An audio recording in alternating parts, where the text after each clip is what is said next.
Good day, Miss Young. In this video, we are going to recall to you the tragedy about the Quebec Bridge. The Quebec Bridge was envisioned as a major railway link connecting the shores of the St. Lawrence River and the rail networks of Quebec and the United States. Designed with two train tracks and a roadway line, it became the world's longest clear-span bridge during construction and remained the longest cantilever bridge today. Work began in 1900s, but the project soon turned to tragedy. On August 29, 1907, the south section collapsed, killing 76 workers, including the 33 Mohawk Iron Works.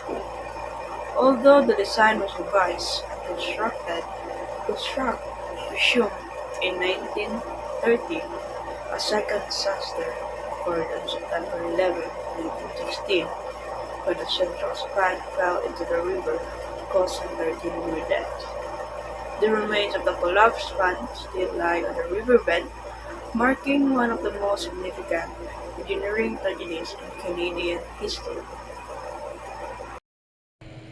Today, we'll be discussing about the Quebec Bridge project, and we'll be focusing on the main people involved in the trace that leads to its downfall.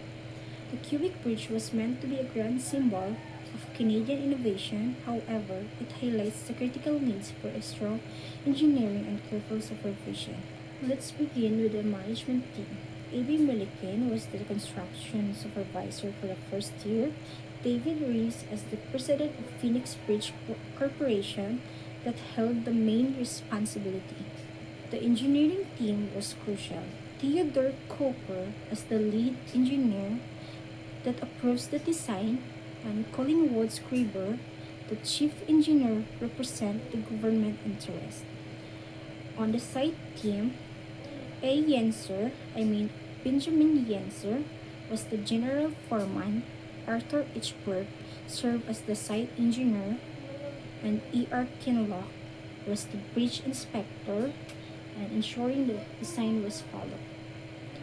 The key players design the C.C. Shindier and Robert C. Douglas, both the bridge engineer, Norman McClure, an inspector hired by the Cooper, also arrived. From Phoenix Bridge Corporation, John Sterling Daines, the chief engineer, and Peter, the head design engineer, turned the design into practical plans.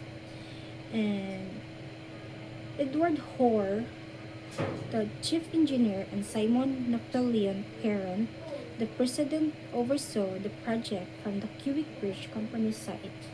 The Quebec Bridge reminds us the serious consequence of poor practices. By learning from the rules and factors, we can prevent the future disasters.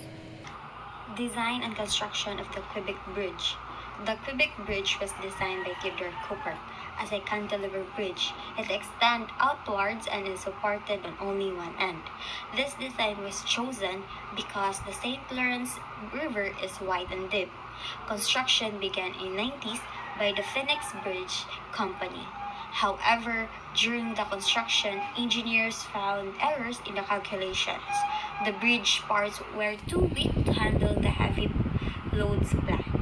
They chose a cantilever bridge for the design of Quebec Bridge because of what I've said earlier, the wide and deep of St. Lawrence River. Because a cantilever bridge can span long distances without the needing support in the middle of the river.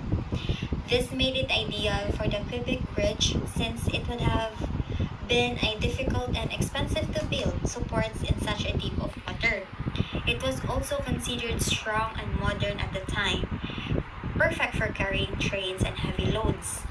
So in short, they chose a cantilever bridge because it could cross the wide river safely and efficiently without the needing pillars in the water. Let's focus now to the critical moment just before the collapse. This wasn't a structure that failed without any notice. By mid 1907, the construction site engineer were growing deeply concerned. they began to notice alarming deformation and buckling within the structure, specifically in the massive load bearing lower curls of the cantilever. These were the compression members, the backbone of the bridge, and they were bending. Reports of this buckling were urgently sent to Theodore Cooper, the project consulting engineer. Now, Cooper was a brilliant man, but he was 80 years old, in declining health, and located 100 miles away from New York. Tragically, due to a fatal combination of distance, communication delays, and Copper's initial denial of the severity, no immediate action was taken. Cooper dismissed the warnings, believing them to be merely minor deflection caused by the weight of the steel.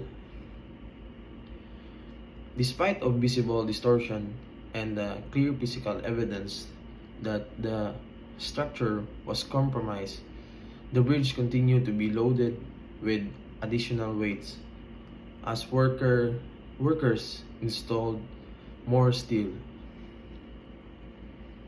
This was a disaster in slow motion. The significant failure here was not just the flawed design, but the catastrophic failure to heed the physical warnings that the bridge itself was screaming out. It was a structural failure rooted in a human failure to stop, listen, and act. Causes of failure. The Quebec Bridge was collapsed due to incorrect design calculations. The bridge was heavier than what the original design allowed. Lack of experience. The engineers had limited experience with very long span bridges, which increased the risk of design and construction errors. Poor supervision and communication. The consulting engineer was not present on site, and warning signs reported by workers were not handled properly. Ignored warning signs. Visible bending and deformation were observed, but construction continued. But instead of stopping to investigate. Next is no independent safety check. The design was not truly reviewed by an independent engineer, allowing errors to go unnoticed. Immediately following the catastrophic collapse, a Royal Commission of Inquiry was swiftly formed. This commission was tasked with the critical job of investigating every aspect of the project. The findings were conclusive and damning. The main cause of the failure was attributed to poor design and inadequate supervision. The commission didn't just point fingers, however, it also made comprehensive recommendations for major reforms in engineering design review, and perhaps most importantly in safety procedures moving forward. An attempt was made to rebuild the structure as early as 1915 under the supervision of a completely new team of engineers, incorporating the lesson learned from the inquiry. However, tragedy struck again. A second partial collapse occurred in 1916. This setback was devastating, resulting in the unfortunate loss of citizens and construction workers.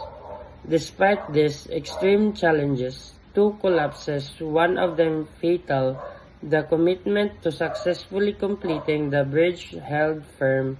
The final successful completion of the entire structure was achieved in 1917.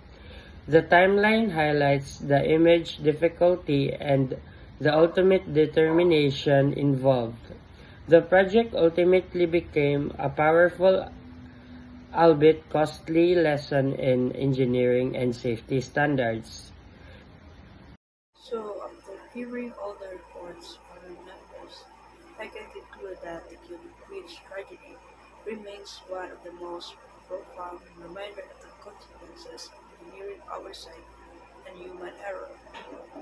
The two catastrophic collapses of 1907 and 1916 not only claimed dozens of lives, but also exposed critical flaws in communication, design, and project management.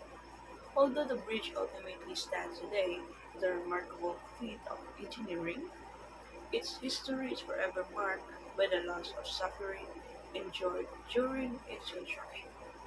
The tragedy continues to serve as an important lesson in the necessity of rigorous safety standards, ethical responsibility, and the enduring commitment required to protect the lives of workers in every major engineering project. And that's all for the tragedy about the Quebec Bridge.